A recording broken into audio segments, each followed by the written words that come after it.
es Lilith en CDN. Hey, buenas noches familia, amigas y amigos. Bienvenidos a esta su fórmula antinovelas y anti-COVID-19. Arrancamos semana porque ustedes saben que los martes arrancamos con las pilas puestas y dispuestos a llevar perspectivas confiables, información también motivadora y sobre todo una expectativa de esperanza ante tanto caos e incertidumbre. Porque si hay algo que nos caracteriza como ente superior, como la raza humana, es la capacidad de adaptarnos a los cambios gracias a esa inteligencia que digo yo, Papá Dios nos regaló. Les cuento cuál es nuestro contenido para hoy. Ay, señores, me señalan por aquí en producción, el programa número 300. Ay, yo voy a aplaudir. 300 horas al aire ya llevamos. Lucha. Estamos contentos, de verdad. Mira el doctor también aquí aplaudiendo. Les cuento el contenido. Un honor para nosotros recibir a esta autoridad, de verdad, en materia de neumología y de, bueno, medicina en términos generales. Hablamos del doctor Alexander Joubert, que nos acompaña en este primer bloque para informarnos, digamos, para educarnos de cómo afecta el tema de Duquesa, el humo, de Duquesa a la salud general y cuáles son las medidas que debemos tomar y qué implicaciones tienen estos humos, esta contaminación ambiental, fruto de Duquesa en consonancia, digamos, con el COVID-19, que yo creo que es una verdadera fórmula compleja. Seguimos después del doctor Joubert hablando, por supuesto, con los economontros, los dueños de los martes, que vienen a tratarnos dos temas. Hablamos de si debe el próximo gobierno firmar con el Fondo Monetario Internacional, fruto de este COVID-19, y también queríamos preguntarle el fondo de la AFP, este 30%, esta devolución del 30%, ¿cuáles son las perspectivas económicas y a qué debemos prestar atención? Todo esto, el contenido de su martes de esta noche en la fórmula antinovelas Lilith en CDN. Doctor Joubert, muchísimas gracias. De verdad, es un honor recibirlo. Gracias a ustedes por la invitación. Dispuesto a educar siempre. Bueno, la verdad es que yo debo decirle al público que para mí es un privilegio recibirle porque, bueno, sigo todas las recomendaciones que usted envía, que se hacen virales en WhatsApp, porque seriamente recibir un consejo de un experto y de una manera serena y bien informada es un privilegio y un lujo en estos días donde hay tanta desinformación y hay tanto, perdone doctor, pero hay tanto, ya usted sabe, charlatán suelto. Y queremos perspectivas confiables. Y desde el punto de vista de esta humareda de Duquesa, la verdad la gente se escandalizó. El humo llegó a todas partes, en los apartamentos, según tengo entendido, se siente más de acuerdo al nivel de altura que tenga dicho apartamento. Es muy contaminante y ya la gente está en un proceso de cuarentena extendido donde de verdad pienso yo que los niveles de tolerancia se nos van debilitando y nos vamos poniendo un poquito más preocupados ante cualquier situación. Pero en particular en la humerada, esta contaminación por Duquesa. Cuéntenos, doctor, ¿qué repercusiones tiene y qué debemos esperar y hasta qué debemos prepararnos para hacer? Este fuego que existe en el vertedero de Duquesa, yo vivo en un piso alto de la ciudad y me acabo de asomar por la ventana a ver cómo veía el humo. Yo vivo en la Avenida México y Duquesa está al norte, al lado del aeropuerto de Ligüero, y de aquí se ve el humo. Eso está prendido botando humo. Es una crisis, primero medioambiental, y después una crisis para lo que nos corresponde a los médicos, en el medio de otra crisis. Tenemos una crisis sanitaria por el COVID, y esto vino a agregarse ahora a la crisis del COVID porque ese humo daña las vías respiratorias. Y hay que recordarse que el COVID-19 no es otra cosa que una infección viral de las vías respiratorias. Si mis vías respiratorias no están íntegras, no me pueden defender. Uno respira 18 o 20 veces por minuto. Quiere decir que 18 o 20 veces por minuto yo meto aire sucio generalmente a mis vías respiratorias. Y mis vías respiratorias íntegras con la producción del moco que tienen que producir, con la temperatura que tienen que tener, con las inmunoglobulinas locales que deben producir, con toda su integridad, me defienden. Las vías respiratorias interaccionan con el medio ambiente, interaccionan con el aire el día entero. Para que no hagan el cálculo de lo que yo dije en un minuto, uno respira más o menos 28.800 veces por día. Uno mete aire sucio a las vías respiratorias 30.000 veces por día casi. Doctor, aproximadamente. Respirar profundamente, que ahora es una tendencia porque se dice que con el tema del yoga, la relajación y demás, hacer respiraciones profundas es recomendable. Como neumólogo, ¿qué opinas sobre esto, de respirar profundo, de hacer estas inhalaciones? No, aquí no estamos en momento de respirar profundo, estamos en momento de defendernos de un aire sucio que inexplicablemente sale de un vertedero que no debería existir para esta época de la evolución de la civilización. Esa es la verdad que tenemos. Cuando yo preparaba un programa anterior, hace 2 o 3 días atrás, que le dije a mi señora que me ayudara, me dice, ¿de qué es el programa? Digo, el vertedero de Duquesa. Me dice, tú tienes años hablando de lo mismo. Ese problema está con nosotros hace años y nadie ha salido a resolverlo y nadie sabe cuál es el responsable de que ese fuego se haya hecho. Porque eso tiene un responsable. No puede ser que suceda una crisis medioambiental en la ciudad donde viven 4 millones de habitantes, que esto es lo que hace que daña la salud de sus habitantes y no aparezca quién es el responsable de eso. Yo no estoy aquí para hablar de responsabilidades. Lo que estoy aquí es para decirle a ustedes que hay que defenderse, sobre todo los pacientes que tienen enfermedad crónica de las vías respiratorias, como son el asma, como son las alergias de las vías respiratorias, como son muchísimas enfermedades crónicas. Los pacientes las conocen habitualmente y que deben salirse a defender, porque esta crisis sanitaria lo que ha producido es un abarrotamiento de las emergencias de las clínicas y hospitales de esta ciudad y nos está empeorando las cosas. Si yo no tengo las vías respiratorias íntegras, ese COVID, que todo el mundo sabe que entra por las vías respiratorias, va a entrar a mis vías respiratorias. Lo que estoy diciendo es que con esta crisis de esta humareda de Duquesa, el aumento del número de casos de COVID deben de esperarse en esta ciudad donde hay 4 millones de almas. El agravamiento de la condición, el agravamiento, porque obviamente un elemento, digamos, potencializa al otro. O sea, en un ambiente de humareda de Duquesa, un COVID debe ser de verdad una unión de factores muy catastróficos para la salud de personas incluso comprometidas. Y hemos visto, doctor, que los niños en República Dominicana, yo soy asmática, o por lo menos digamos preasmática, para no decir asmática, pero la verdad, aquí hay muchos problemas respiratorios y a nivel infantil, en todo nivel socioeconómico, incluyendo esas clases más vulnerables, los problemas respiratorios están a la luz del día y de verdad somos vulnerables en estos esquemas y la sanidad del ambiente, del aire que respiramos es fundamental. ¿Qué dice usted como neumólogo de lo que las autoridades deberían asumir en esta crisis de pandemia mundial y en esta situación ya particular de nuestro vertedero? Las autoridades para eso es que están ahí, para defender a los ciudadanos. En este país en particular se tiene que defender cada ciudadano individualmente, porque la muestra que ese fuego tiene 4 días ahí y no han podido apagarlo. No estoy diciendo que no hayan tratado de apagarlo, Dios me libre.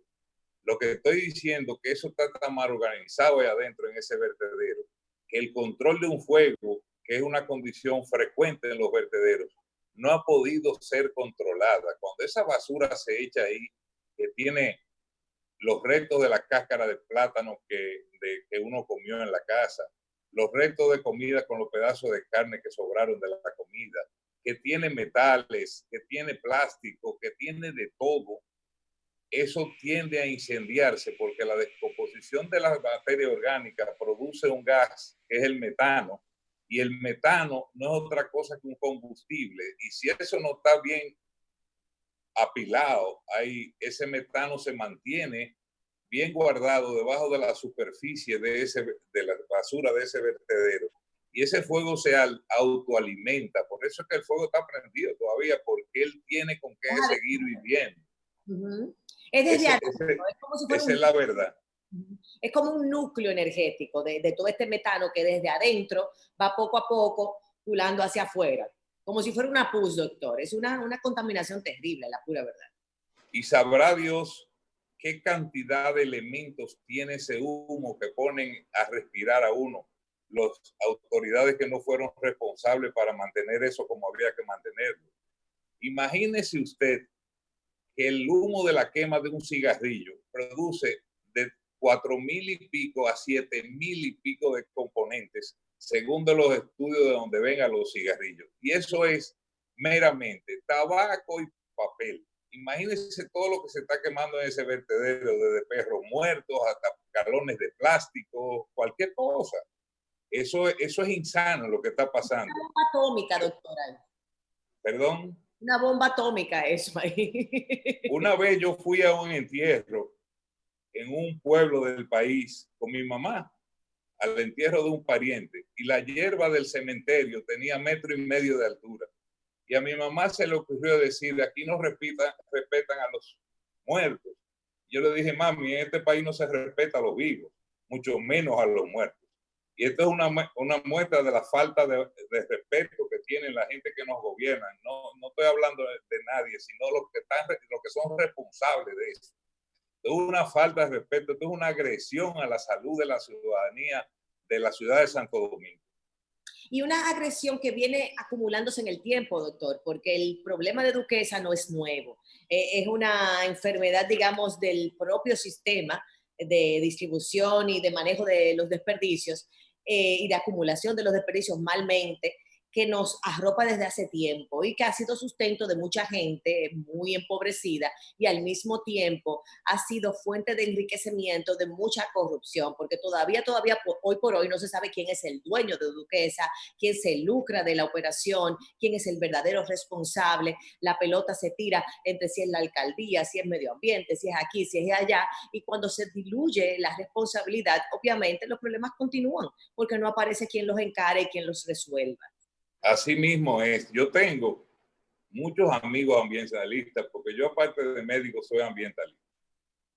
Y yo le digo de Ricky Briones, yo le digo de Eladio Fernández, yo le digo a esos muchachos que están metidos de lleno en ese problema, peleando por nuestros parques nacionales y nadie le hace caso.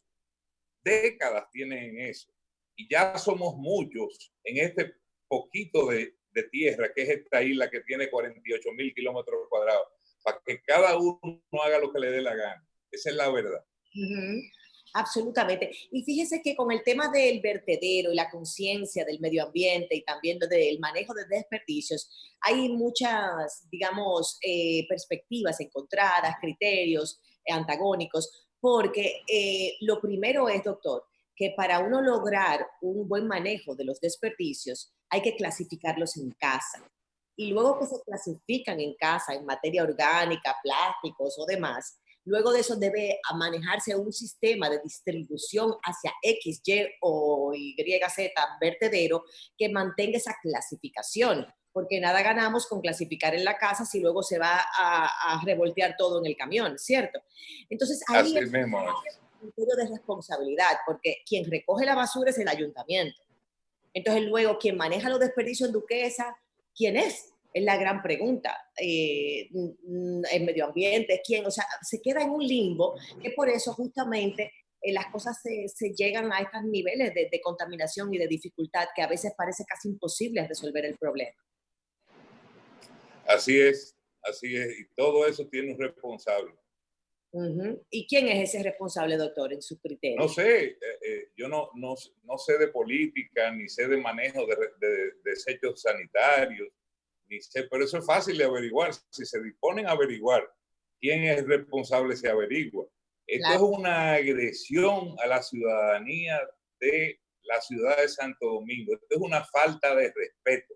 A las cosas hay que ponerle nombre. Esto es una falta de respeto. Esto es un atentado contra la vida de los pacientes enfermos de las vías respiratorias. Eso es lo que hay que decir en este país, que la gente no dice. Esto es un atentado, esto tiene un costo económico y esto tiene un costo de salud que nosotros no asimilamos. Claro. Y ya está bueno de eso. Es un abuso total y entonces uno, digo yo, con esa vena taína le permite a uno tener un nivel de tolerancia que yo no sé cómo logramos estos niveles de tolerancia que los dominicanos fruto de nuestra raza, origen taína, digo yo, pues podemos tolerar. Pero es momento de asumir un cambio, porque el mundo cambió, doctor, todo se ha transformado en un día, en un Todo momento. ha cambiado, todo ha cambiado. Y de hecho, los seres humanos, pienso yo, que nos estamos cuestionando los sistemas. Y el gran cuestionado en todo esto es el sistema de liderazgo. Cómo los líderes, en lugar de manejar agendas colectivas, soluciones colectivas, han pensado en su propio lucro, en su interés personal. Y cómo cada país incluso ha sido irresponsable, porque es la palabra, y abusivo con los derechos humanos. Pero entrando con el COVID, porque de verdad yo me pongo revolucionaria, doctor, usted ha visto. No hay de otra, uno está frustrado, todos nos sentimos así. Entrando en el COVID, lo que yo sí quisiera que usted nos señale es cuáles son los principales cuidados que debemos asumir, cómo usted como neumólogo y experto está viendo la situación, la famosa curva, hasta cuándo ustedes ven que debe protegerse, ese concepto de que cuidado con la curva. ¿Cómo ve la cosa un experto como usted? Yo lo que les recomiendo a la ciudadanía es que primero se tiene uno que defender, luego defender su núcleo familiar y luego defender la sociedad.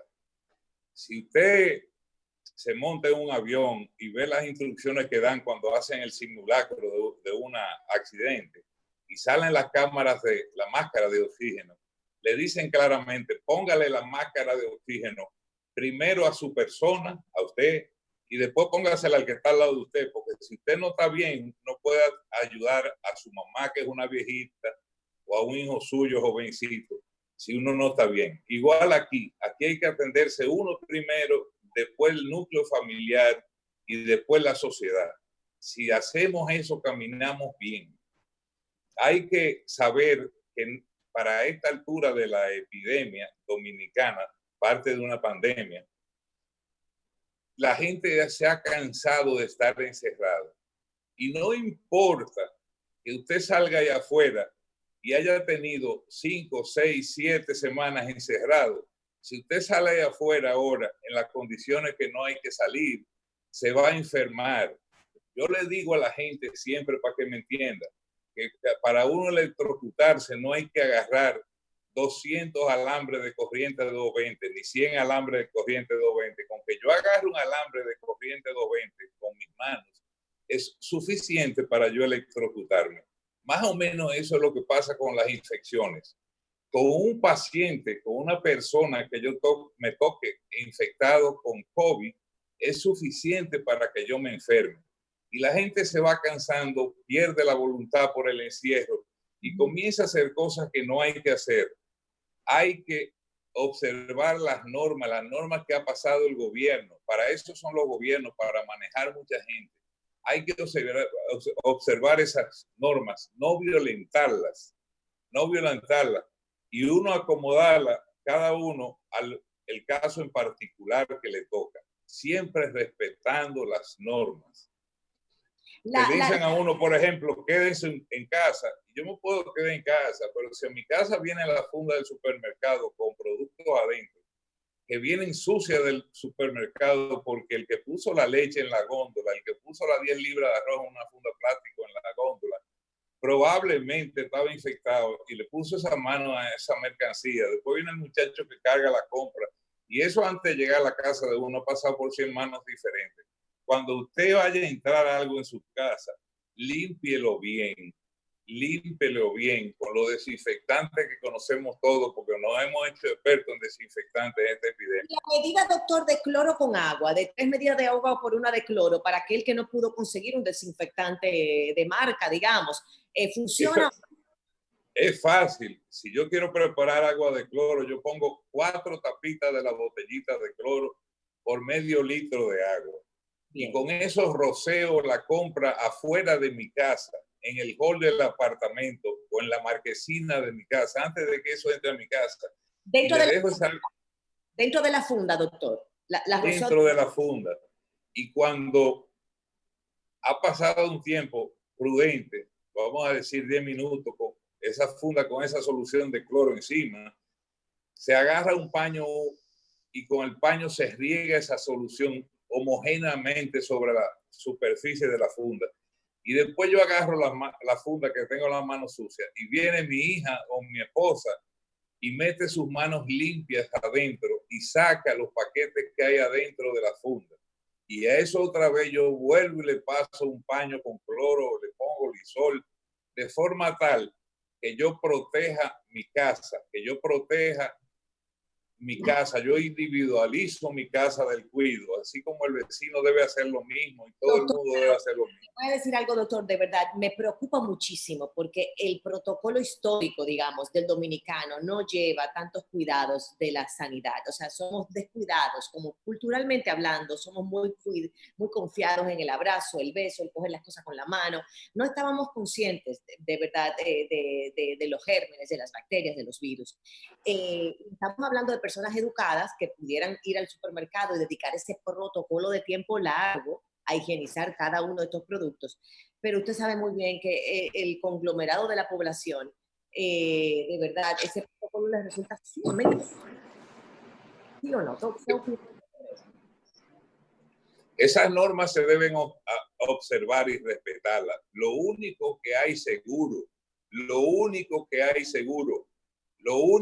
tenemos seguro para defendernos de COVID es lavarnos las manos y quedarnos en la casa.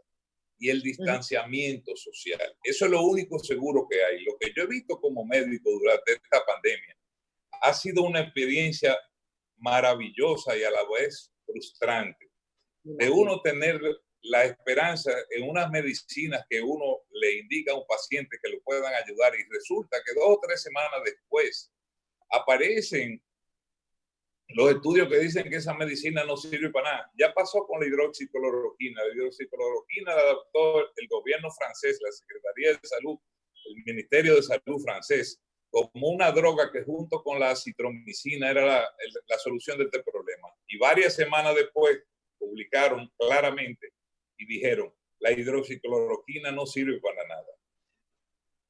Peor que eso pasó cuando la administración de los hospitales de veteranos de Estados Unidos y Norteamérica revisó el tratamiento que había recomendado el Ministerio de Salud norteamericano y el presidente norteamericano, y se vio que la hidroxicloroquina no solamente que no hacía nada, no ayudaba en nada a los pacientes con COVID, sino que les aumentaba la mortalidad.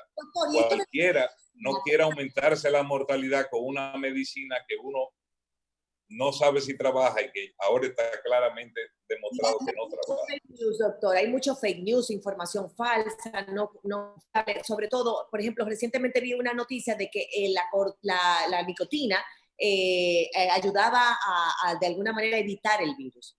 ¿Qué tan cierto es eso? Los norteamericanos que le ponen nombre a todo, le han llamado a esta epidemia, la epidemia F, del virus F. F significa fear y fear significa miedo en inglés. Porque lo que hay es un gran miedo y un gran miedo alimentando por muchísimas noticias que no sirven. Las cosas en las redes no se leen. Las cosas médicas en las redes no se leen. Se leen de los órganos médicos autorizados o de noticiarios médicos serios, que todo el mundo sabe cuáles son. Por ahí anda un video que me lo han mandado los pacientes entre ayer y hoy como 50 veces, de 2 personas, 2 médicos, uno en Centroamérica y otro en Sudamérica, con un moderador, que dicen que el mundo está equivocado en su enfoque con el COVID, que todos los médicos no saben lo que están haciendo. Y eso prendió como si fuera pólvora, porque es un poco hacerle caso a todo lo que aparece en las redes. Ni a las redes ni a los comentarios de la vecina se le hace caso. Muy bien, doctor. La verdad es que espero volverlo a recibir porque en esta cuarentena extendida necesitamos mucha luz y de fuentes confiables como la que solo usted puede dar. Así es que muchas gracias al doctor Alejandro Joubert, lo digo bien, ¿cierto? Alexander Joubert, y de verdad espero recibirlo de nuevo. Vamos a una pausa y regresamos con más de su contenido. A la orden. Muchas gracias. Nos volvemos a conectar. Tras la pausa regresamos con los economontros. Tenemos aquí a José Alfredo Guerrero y Héctor Guiliani Curi, que vienen a tratarnos dos temas. Primero, si debe el próximo gobierno firmar con el FMI fruto de estas situaciones económicas del COVID-19. Y segundo, si las AFPs deben devolver el 30%. Dos temas que están en la palestra y que es bueno discutir en las manos de expertos. Bye, bye. Nos vemos en breve.